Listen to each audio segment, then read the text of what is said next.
Hello student, मैं संजय चौहान, भूगोल का अध्यापक। आज हम क्लास 10th का जो टॉपिक है जल संसाधन लेसन नंबर 8 उसके बारे में अध्ययन करेंगे।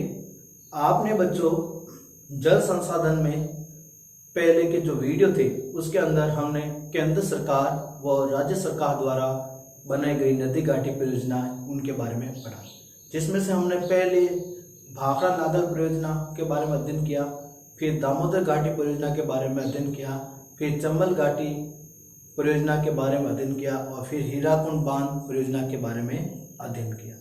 चंबल नदी घाटी परियोजना के अंदर हमने देखा कि चंबल नदी राजस्थान के अंदर कहाँ से प्रवेश करती है, उसका उद्गम स्थान कहाँ है। यहाँ तक कि बच्चों हमने चंबल नदी के ऊपर बने महत्वपूर्ण जो बांध है उसके बारे में भी पढ़ा। आपने देखा बच्चों चंबल नदी के ऊपर जो सबसे बड़ा जो बांध था वो था गांधी सागर बांध। कौन सा था बच्चों? गांधी सागर बांध। फिर हमने चंबल नदी के अंदर जब राजस्थान में प्रवेश किया तो राजस्थान के अंदर जैसे ही ये चित्तौड़गढ़ से जो प्रवेश करती है उसके पास ही एक चित्तौड़गढ़ में बांध बनाया गया था, उसका नाम है राणा प्रताप सागर बांध। फिर बाद में अपन कोटा के अंदर जाते हैं, चंबल नदी का प्रवाह, तो कोटा के अंदर एक बांध और एक छोटा सा और बांध बनाया गया है जिसमें कहते हैं बैरेज। क्या कहते हैं? बैरेज। तो कोटा के अंदर जमा सागर बांध और कोटा बैरेज दो छोटे बड़े बांध बनाए गए हैं। और फिर ये चंबल नदी 6 जिलों से होती हुई फिर आगरा के पास इटावा के पास एक मुरादगंज नामक स्थान है, वहाँ से ये गंगा नदी में मिल जाती हैं। फिर गंगा की सहायक नदी के रूप में बंगाल की खाड़ी में जाकर गिरती है। तो आपने देखा होगा कि ये चंबल नदी मुख्य रूप से राजस्थान के 6 जिलों से निकलती है। चित्तौड़गढ़ से कोटा जाती है, कोटा से बूंदी जाती है, बूंदी से सवाई माधोपुर से करौली और करौली से होती है धौलपुर और धौलपुर से यूपी में चली जाती है। फिर गंगा की सहायक नदी के रूप में बंगाल की खाड़ी में गिरती है। आज के हमारे जो टॉपिक है बच्चों वो जल परियोजना से संबंधित है, लेकिन एक बांध की तुलना में यह नहर से लिया गया है। क्या है? नहर। राजस्थान नहर या इंदिरा गांधी नहर परियोजना। देखो राजस्थान नहर और इंदिरा गांधी नहर परियोजना का बनाने का उद्देश्य क्या था, पहले वो बात सुनो।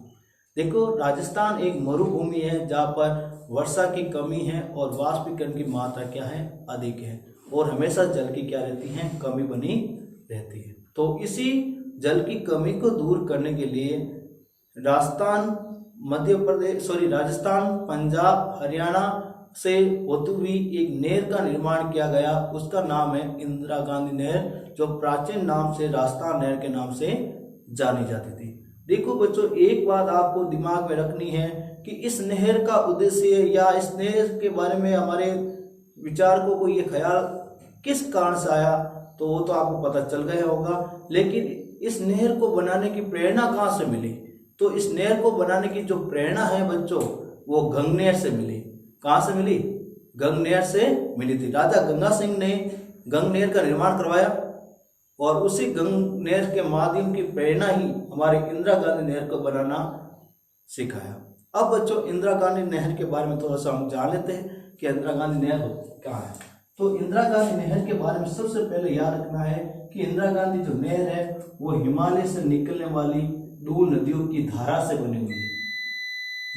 हिमालय से निकलने वाली नदी कौन सी है? एक तो सतलज और दूसरी रावी।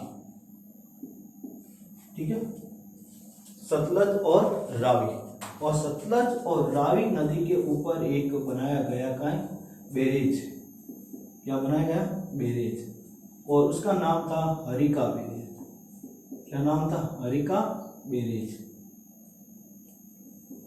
हरिका बैरेज से ये 2 शाखा आपस में मिलती हैं और यहाँ से ही इंदिरा गांधी नहर का क्या किया गया? निर्माण किया गया। क्या किया गया? इंदिरा गांधी नहर। ये हरिका बैरेज से पंजाब, हरियाणा और राजस्थान, इन 3 राज्यों से ये राजस्थान के अंदर आने के बाद ये नहर अंतिम में जाकर ये हमारे बाड़मेर के अंदर अंतिम पॉइंट बनाती है। कहाँ बनाती है? बाड़मेर के अंदर ये अंतिम पॉइंट बनाती है। अब बच्चों हम इस इंदिरा गांधी नहर का प्रत्येक बिंदु का विश्लेषण जैसा अध्ययन करते हैं। पहला बिंदु लेते हैं, राजस्थान में थार मरुस्थल में पेयजल की आपूर्ति। पहले किसके लिए? पेयजल की आपूर्ति और व्यर्थ भूमि के उपयोग और अंतर्राष्ट्रीय सीमा के आबादी बसाने के उद्देश्य से सतलज व रावी नदी के संगम पर स्थित हरिका बेरे से इस नहर को निकाला गया। पहला बिंदु क्या है बच्चों? इसमें इस नहर को बनाने का उद्देश्य क्या है? पहला पॉइंट, पेयजल की आपूर्ति, लोगों को पीने के लिए क्या मिले? पानी मिले। दूसरा उद्देश्य क्या था? जो राजस्थान की मरु व्यर्थ भूमि है उसको उपजाऊ बनाया कैसे जाए, उसका उपयोग में कैसे लाया जाए, क्योंकि पानी की कमी से वहाँ पर फसल उग नहीं रही थी। तो पानी उपलब्ध होगा तो हो सकता है ये व्यर्थ भूमि जो कृषि योग्य पड़ी है उसका भी उपयोग में लाया जा सके। फिर अंतर्राष्ट्रीय सीमा के पास जनसंख्या क्या थी? कम थी। उनको बसाने के लिए, अधिक बढ़ाने के उद्देश्य से ही इस नहर का क्या किया गया? निर्माण किया गया। कहाँ पर किया गया? हरिका बैरेज पर। कहाँ पर किया गया? हरिका बैरेज पर। किन दो नदियों के संगम पर किया गया? सतलज और रावी नदी के संगम पर हरिका बैरेज बनाया गया, वहां से इस नहर को निकाला गया। अगला पॉइंट, यह नहर भारत पर नहीं बल्कि एशिया की सबसे बड़ी मानव निर्मित नहर है। सबसे महत्वपूर्ण पॉइंट, ये जो नहर है वो भारत की तो सबसे बड़ी नहर है, साथ में एशिया की भी सबसे बड़ी मानव निर्मित नहर है। तो सवाल पूछा जाए एशिया की सबसे बड़ी मानव निर्मित नहर कौन सी है? तो इंदिरा गांधी नहर। फिर इस नहर की कुल लंबाई 649 किलोमीटर है। कितनी है बच्चों? 649 किलोमीटर इसकी कुल लंबाई। अगला पॉइंट, इस नहर की तो कुल लंबाई में देखा जाए तो 169 किलोमीटर किसमें? राज्य में, पंजाब में। 169 किलोमीटर नहर की लंबाई कहाँ पर है? पंजाब में। 14 किलोमीटर कहाँ पर है?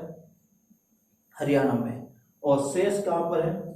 राजस्थान के अंदर है। तो कुल मिला रही कितने राज्यों से निकलती है? 3 राज्यों से, पंजाब, हरियाणा और राजस्थान।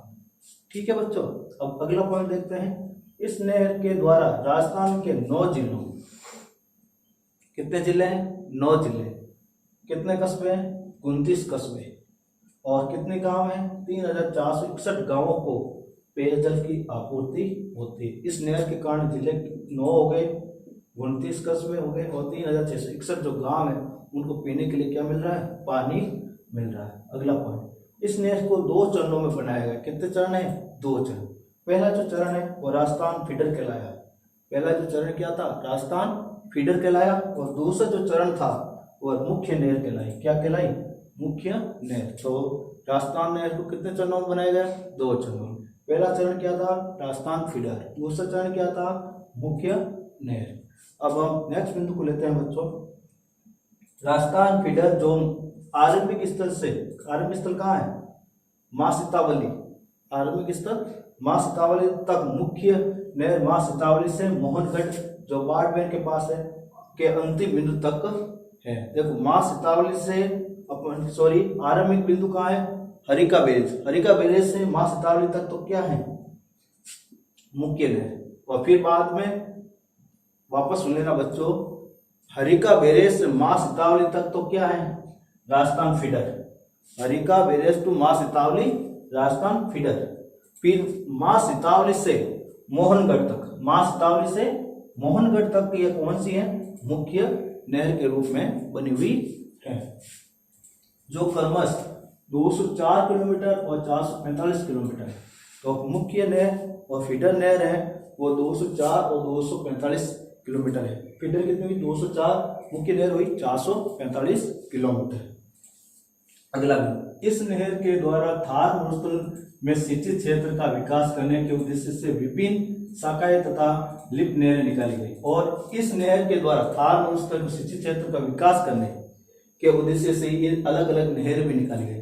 क्योंकि मुख्य नहर तो एक ही धारा है, तो अलग अलग जगहों पर पानी पहुंचाने के लिए क्या बनेगी? इसकी शाखाएं बनेगी, जिससे उन मरुभूमि के लोगों को पीने के साथ साथ सिंचाई की क्रियाओं में भी इसका उपयोग में लिया जा सकता है। इस तरह बच्चों राजस्थान नहर है, मुख्य नहर है, वो कुल मिलाकर 649 किलोमीटर थी, जो अलग अलग टुकड़ों में और शाखाओं में बटी हुई है। अब अपन लेते हैं नेक्स्ट बिंदु, अंतर्राष्ट्रीय सीमा की ओर अर्थात पश्चिमी सीमा पर 9 शाखाएं। हमने देखो अलग अलग जगहों पर इंदिरा गांधी नहर का पानी पहुंचाने के लिए क्या बनाई, ढाल के अनुरूप शाखाएं बनी, जिनमें पश्चिमी सीमा पर कितनी शाखाएं हैं, 9 शाखाएं। कितनी शाखाएं हैं, 9 शाखाएं, जो ढाल के अनुरूप कर छोटी छोटी नहरों में डाला जाता, फिर ढाल के अनुरूप बनाकर उसे छोटी छोटी नहरों के माध्यम से डाला जाता, जिसे लिफ्ट नहर कहा गया। क्या कहा गया, लिफ्ट नहर। क्या कहा गया, लिफ्ट नहर। यदि आपसे पूछ लिफ्ट नहर क्या है, तो अंतर्राष्ट्रीय सीमा की ओर अर्थात पश्चिमी सीमा पर जो 9 शाखाएं जो ढाल के अनुरूप कर छोटी छोटी नहरों में डाला जाता है, उसी को हम लिफ्ट नहरें कहते हैं। फिर नेक्स्ट बिंदु, ये लिफ्ट नहरों के माध्यम से विभिन्न कस्बों तथा शहरों पेयजल उपलब्ध है, और इन्हीं लिफ्ट नहरों के माध्यम से अलग अलग कस्बों और शहरों के अंदर इंदिरा गांधी नहर का जो जल है लोगों को पीने के लिए उपलब्ध करवाया गया। लिफ्ट नहरों की कुल संख्या कितनी है, 7। लिफ्ट नहरों की संख्या कितनी है, 7। शाखाओं की संख्या कितनी है, 9। याद रखो, इस नहर के माध्यम से 17.41 करोड़ हेक्टर, कितनी, 17.41 करोड़ हेक्टर भूमि को सिंचित किया जाएगा, और 17.41 हेक्टर भूमि है उनको क्या किया जाएगा, सिंचित, मतलब कृषि की योग्य सिंचाई वाली भूमि बनाया जाएगा। अब इस नहर को बाड़मेर के गडरा रोड तक बढ़ा देगा। देखो पहले कहाँ था, हरिका बेरे से माँ सितावली तक, माँ सितावली से मोहनगढ़ जैसलमेर तक, और फिर मोहनगढ़ जैसलमेर से वर्तमान में किससे कहाँ तक बढ़ा दिया है, बाड़मेर के गडरा रोड तक इसको बढ़ा दिया गया। तो माँ सितावली से मोहनगढ़ जैसलमेर से माँ सितावली, मोहनगढ़ जैसलमेर से मोहनगढ़ जैसलमेर से अब कहाँ है, गडरा रोड तक इसकी विस्तार है। अब है हमारी नई परियोजना माही सागर बांध परियोजना। पहले माही सागर बांध परियोजना में माही नदी का उद्गम के बारे में जान लेते हैं, फिर देखते हैं। देखो बच्चों, माही नदी का जो उद्गम स्थान है वो राजस्थान के अंदर नहीं है, वो कहाँ पर है, मध्य प्रदेश के अंदर है। यह मान लो हमारा राजस्थान है, और यहाँ पर मध्य प्रदेश, कौन सा, मध्य प्रदेश। मध्य प्रदेश के अंदर ये पहाड़ी कौन सी है, विंध्याचल पर्वत। कौन सा पर्वत है, विंध्याचल पर्वत। मध्य प्रदेश के अंदर विंध्याचल पर्वत के पास एक झील है, महंत झील, महंत झील। वहां से इस नदी का मतलब माही नदी का उद्गम होता है। कहाँ से नदी से, माही नदी का उद्गम स्थान कहाँ है, विंध्याचल पर्वत की महंत झील। इसको बच्चों शॉर्ट ट्रिक है याद रखने का, तिरपल है,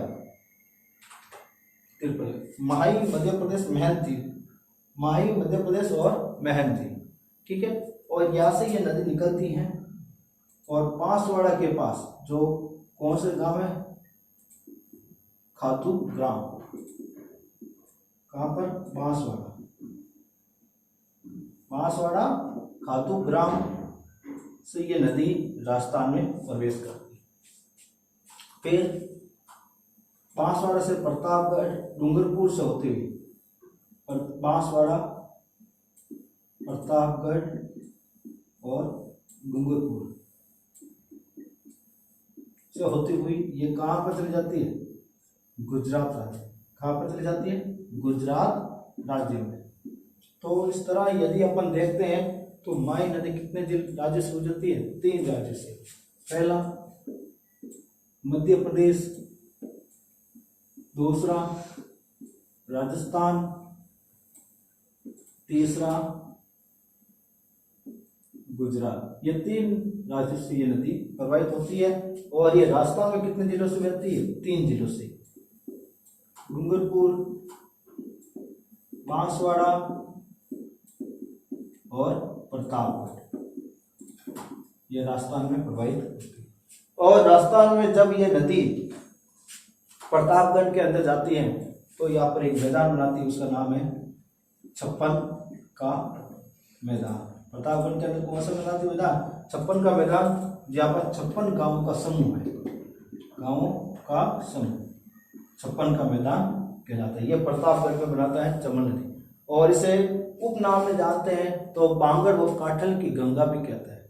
इस माई नदी को उपनाम में जानते हैं, क्या कहते हैं? काठल और बांगड़ की गंगा। जब ये नदी राजस्थान में प्रवेश करती है तो राजस्थान के अंदर एक स्थान है बांसवाड़ा के बोरखेड़ा। कौन सा स्थान? बोरखेड़ा नामक स्थान के ऊपर माही बजाज सागर बांध बनेगा, और इसके ऊपर दो और बांध भी बने हुए माई नदी के ऊपर। दूसरा का नाम है कागजी पिकअप, ठीक है, कागजी पिकअप। ये भी कहां पर है? माई नदी के ऊपर बांध। तीसरा कडाना बांध, ये भी कहां पर है? माही नदी के ऊपर। तो माही नदी के ऊपर कितने बांध है? 3। माही बजाज सागर बांध, कागजी पिकअप बांध और कडाना बांध। कडाना जो बांध है वो कहां पर है? गुजरात राज्य में। कहां पर है? गुजरात राज्य के अंदर स्थित है। कौन सा बांध? कडाना बांध। देखो बच्चों, जो माही नदी के जो संगम स्थान है वहां पर एक मेला लगता है। माही नदी का संगम स्थान त्रिवेणी संगम है, माही सोम झाकम, और इसी झाकम नदी के ऊपर ही शाखा पर ही क्या बना है? माही बजाज सागर बांध। और इन 3 शाखाओं के ऊपर माही बजाज सागर बांध का निर्माण किया गया है। माही बजाज सागर बांध के अलावा इसमें झाकम नदी के ऊपर जो झाकम बांध बना हुआ है। झाकम नदी के ऊपर कौन सा बांध है? झाकम बांध है। और सोम नदी है जो उदयपुर के बिछीवाड़ा से निकलती है, और झाकम नदी है वो हमारे प्रतापगढ़ के अंदर छोटी सादरी है। प्रतापगढ़ के अंदर छोटी सादरी है, भौर माता की पहाड़ियां वहां से निकलती हैं। और माही नदी आपको पता ही है विंध्याचल से निकलती है। वहां से ये नदी बहती हुई त्रिवेणी संगम करती है, और वहां पर एक मेला भरता है। मेला भरता है, उसका नाम है बेणेश्वर धाम का मेला भरता है, जो डूंगरपुर में है। ये कहां पर होता है? डूंगरपुर में। बेणेश्वर धाम कहां पर है? डूंगरपुर के अंदर है, जहां पर आदिवासियों का मेला भरता है, जिसे आदिवासियों का कुंभ भी कहा जाता है। यहाँ पर अर्ध सिंह मतलब खंडित शिवलिंग की क्या की जाती है? पूजा की जाती है। बेणेश्वर धाम है वो आदिवासी का कुंभ के नाम से भी प्रसिद्ध है। आपको मालूम होना चाहिए, जब मोहम्मद गजनवी ने यहाँ पर आक्रमण किया था तो इस शिवलिंग को तोड़ दिया था, और आज भी इसी खंडित शिवलिंग की यहाँ पर पूजा होती है। ठीक है बच्चों, अब इसके मैंने थोड़ी बहुत आपको सार बता दिए हैं। अब इसका विस्तार से अध्ययन करते हैं अपन। माही बजाज सागर बांध राजस्थान व गुजरात की यह संयुक्त परियोजना है। राजस्थान और गुजरात की ये क्या है? संयुक्त मतलब एक साथ की परियोजना है, मिली हुई परियोजना है, जिसमें राजस्थान और गुजरात को दोनों कुछ अंश दिए हुए हैं। माही बजाज सागर परियोजना की शुरुआत 1971 में हुई। माही बजाज सागर परियोजना जो नदी है उसके ऊपर जो बांध बना है माही बजाज सागर बांध, उसकी शुरुआत कब हुई थी? 1971 में। यह परियोजना विंध्याचल पर्वत से निकलने वाली माही नदी पर है। कौन सी? विंध्याचल पर्वत से निकलने वाली नदी। मैंने यहाँ पर देखो माही नदी का मध्य प्रदेश के महन झील और पहाड़ी क्या बताई? विंध्याचल पर्वत, वहां से ये नदी निकलती है, और फिर ये राजस्थान में बांसवाड़ा के जो खातू ग्राम है, बांसवाड़ा का जो खातू ग्राम है वो राजस्थान में प्रवेश करती है। फिर राजस्थान के 3 जिले डूंगरपुर, प्रतापगढ़ और बांसवाड़ा में प्रवाहित होती हैं, और गुजरात राज्य में चली जाती है। तो 3 ही राज्य हैं और 3 ही जिले हैं। ठीक है बच्चों, और सहायक नदियाँ भी कितनी इसकी? 3। तीनों ही है, माही, सोम, झाकम में खास तौर सहायक नदियाँ हैं बड़ी, उसके बाद छोटी और भी सहायक नदियाँ हैं, लेकिन मुख्य यही बड़ी नदियाँ हैं। ठीक है बच्चों, फिर अपन अगला बिंदु देखते हैं। ये विंध्याचल पर्वत से निकलती है। अगला बिंदु, ये परियोजना इस नदी पर प्रवाह मार्ग पर डूंगरपुर और बांसवाड़ा के आदिवासी क्षेत्रों के आर्थिक विकास हेतु, सिंचाई और विद्युत सुविधा के विकास हेतु आरंभ की है। देखो माही बजाज सागर जो परियोजना है वो डूंगरपुर, बांसवाड़ा और प्रतापगढ़ के अंदर रहने वाले जो आदिवासी जो लोग हैं जो उनके विकास के लिए की गई, जिससे यदि ये बांध बना दिया जाएगा तो उन क्षेत्रों के सिंचाई के लिए क्या मिल जाएगा, पानी मिल जाएगा और विद्युत उत्पादन के लिए भी सुविधा उपलब्ध हो जाएगी, जिससे वो उस क्षेत्र का आर्थिक विकास भी आसानी से कर सकते हैं और अपना उत्पादन भी बढ़ा सकते हैं। तो माही नदी है वो 3 राज्यों में बहती है और यह 3 राज्यों के आर्थिक विकास के लिए बहुत ही महत्वपूर्ण मानी गई है। इस योजना के अंतर्गत राजस्थान के बांसवाड़ा, कौन सा, बांसवाड़ा के बोरखेड़ा नामक स्थान पर माही बजाज सागर बांध है। आपसे पूछ लिया जाए कि माही बजाज सागर बांध किस जिले में है, तो याद रखना बांसवाड़ा। कहाँ पर है, बांसवाड़ा। और फिर बोरखेड़ा नामक स्थान है बांसवाड़ा के, वहाँ पर ये स्थित है। और दूसरा बांध और राजस्थान के अंदर है, उसका नाम है कागजी पिकअप, जो डूंगरपुर के पास बनाया गया है। और फिर कंडारा बांध है, वो कहाँ पर है, गुजरात के अंदर बनाया गया। इस तरह इस नदी के ऊपर कितने बांध हुए, 3 बांध हुए, याद रखना बच्चों। देखो बांध भी 3, याद रखना। काफी इसमें सिमिलर है। राज्य भी 3, कौन कौन से, राजस्थान, गुजरात, मध्य प्रदेश। जिले भी राजस्थान के 3, डूंगरपुर, बांसवाड़ा, प्रतापगढ़। बांध भी 3, माही बजाज सागर बांध, कागजी पिकअप बांध और कंडारा बांध। और इसके अलावा नदियां भी कितनी, इसकी मुख्य त्रिवेणी संगम है 3, माही, सोम और झाकम। तो इसमें बहुत सारे ऐसे तत्व हैं जो सिमिलर मिल रहे हैं, जिसको याद करना क्या होगा आपके लिए आसान होगा। इस तरह आपने देखा बच्चों कि माही नदी के जो उद्गम स्थान कहाँ है और राजस्थान में कहाँ प्रवेश करती है, और राजस्थान में इसका माही बजाज सागर बांध कहाँ बना हुआ है, बांसवाड़ा, डूंगरपुर। अब इसका नेक्स्ट बिंदु को लेते हैं। माही नदी पर गुजरात में गुजरात सरकार की लागत से एक कंडारा बांध बनाया है। देखो माही नदी के ऊपर गुजरात में गुजरात सरकार की लागत पर क्या बनाया, कंडारा बांध। यहाँ पर मैंने लिखा नहीं ये कंडारा बांध, तो गुजरात सरकार के सहयोग से ये कंडारा बांध बनाया हुआ है। इस नदी पर नहरी प्रणाली को विकसित करने के उद्देश्य से मुख्य बांध 500 मीटर नीचे कागजी पिकअप बना। देखो बांसवाड़ा के अंदर ही 500 मीटर जो हमने माही बजाज सागर बांध पड़ा ना, उसके जस्ट नीचे बनाया गया। वो कौन सा बांध था, कागजी पिकअप। इस तरह बांध कितने हो गए, 3 बांध हो गए जो इस नदी के ऊपर विकसित किए गए। माही नदी पर विद्युत तंत्र के विकास है तो मुख्य बांध पर 2 विद्युत घरों का निर्माण किया गया। और माही नदी के ऊपर कितने विद्युत घर बनाए गए, 2 विद्युत घर बनाए गए, जिससे बांसवाड़ा के आसपास के जो क्षेत्र हैं उनको, जो लोग हैं उनको विद्युत की प्राप्ति हो सके। इस तरह माही बजाज सागर जो बांध परियोजना है वो आदिवासियों के लिए एक जीवन का आधार बनकर सामने आई है। तो एक बार बच्चों में फिर से आपको इस पूरे डायग्राम को मैं बता देता हूँ कि माही नदी का जो उद्गम स्थान है वो कौन सा पर्वत है, विंध्याचल पर्वत। कौन सी झील है, महन झील। और कौन सा राज्य है, मध्य प्रदेश से ये नदी पर उत्पत्ति होती है। इस नदी की उत्पत्ति होने के बाद ये राजस्थान की तरफ बैठती है और राजस्थान के अंदर बांसवाड़ा का जो स्थान है खातूग्राम, कौन सा है, खातूग्राम है, वहाँ से ये राजस्थान में प्रवेश करती है। फिर बांसवाड़ा से प्रतापगढ़, डूंगरपुर होते हुए राजस्थान की 3 जिलों से प्रभावित होती है। कौन से 3 जिले, कौन कौन से हैं, डूंगरपुर, बांसवाड़ा और प्रतापगढ़। और राज्य कितने हुए, 3 हुए। कौन कौन से, राजस्थान, मध्य प्रदेश और गुजरात। ठीक है बच्चों। और माही नदी के द्वारा प्रतापगढ़ के अंदर एक मैदान बनाती है, उसका नाम है 56 का मैदान, जो 56 गांवों का समूह माना गया है। कितने गांवों का समूह है बच्चों, 56 गांवों का समूह। एक है 56 की पहाड़ियाँ, 56 की पहाड़ी। तो 56 की पहाड़ी के बारे में पूछा जाए बच्चों तो सीधा याद रखना बाड़मेर। 56 की पहाड़ी कहाँ पर है, बाड़मेर। और 56 का क्षेत्र मैदान कहाँ पर है, प्रतापगढ़। फिर बाद में ये नदी के ऊपर 3 बांध बनाए हुए हैं। पहला जो बांध है वो बांसवाड़ा के बोरखेड़ा में, क्या नाम है, माही बजाज सागर बांध। कौन सा है, माही बजाज सागर बांध। दूसरा बांध है कागजी पिकअप, ये बांसवाड़ा के अंदर ही है।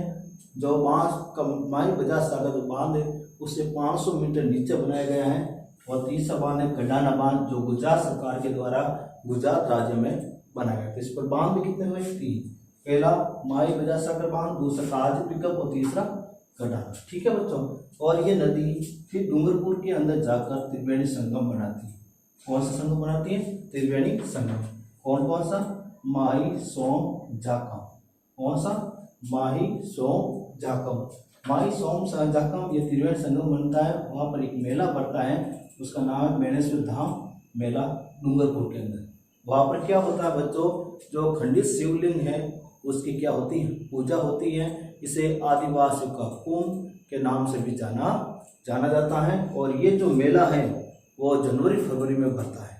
कब भरता है? जनवरी फरवरी के अंदर भरता है। और यहाँ पर खंडित शिवलिंग की क्या होती है, पूजा होती है। इस तरह बच्चों आपने देखा होगा कि हमने इंदिरा गांधी नहर का मुख्य उद्देश्य राजस्थान के लोगों को सिंचाई के लिए पेयजल उपलब्ध कराना, पीने के लिए जल का उपलब्ध कराना और अंतर्राष्ट्रीय सीमाओं के पास आबादी का विकास करना इसका मुख्य उद्देश्य था। उसी प्रकार माही बजार सागर बांध का निर्माण करने का जो मुख्य उद्देश्य है वो डूंगरपुर और बांसवाड़ा के जो आदिवासी जो लोग हैं उनके आर्थिक विकास और सिंचाई के लिए जल का उपलब्ध करवाना और विभिन्न प्रकार के विद्युत सेक्टर का विकास करना इनका मुख्य उद्देश्य था। तो बच्चों आपने देखा कि भारत सरकार और राजस्थान अलग अलग राज्यों की सरकारों के द्वारा बनाए गए जो परियोजनाएं हैं नदी घाटी परियोजना, वो किस तरह अलग अलग क्षेत्रों में विकास के लिए योगदान दे रही है उसके बारे में हमने अध्ययन किया। हमने आज के वीडियो के अंदर इंदिरा गांधी नहर की एक महत्वपूर्ण पॉइंट बताया था कि ये एशिया की सबसे लंबी मानव निर्मित नहर है। मानव निर्मित नहर है तो ये आपको मालूम होना चाहिए कि इंदिरा गांधी नहर की जो प्रेरणा है वो हमने गणित से मिली है। काफ़ी बार ऐसे सवाल ऑब्जेक्टिव के माध्यम से पुटअप होते हैं एग्जाम फाइट के अंदर बच्चों, जो आपके लिए बहुत ही महत्वपूर्ण माने गए। और माही बजार सागर जो बांध है वो माही नदी के उद्गम स्थान से लेकर समापन तक देखने को जा रहे हैं। और आपको पता ही है माही नदी का जो समापन है वो कहाँ पर होता है, खंबात की खाड़ी के अंदर। वहाँ पर जाकर ये लगभग लुप्त हो जाती हैं।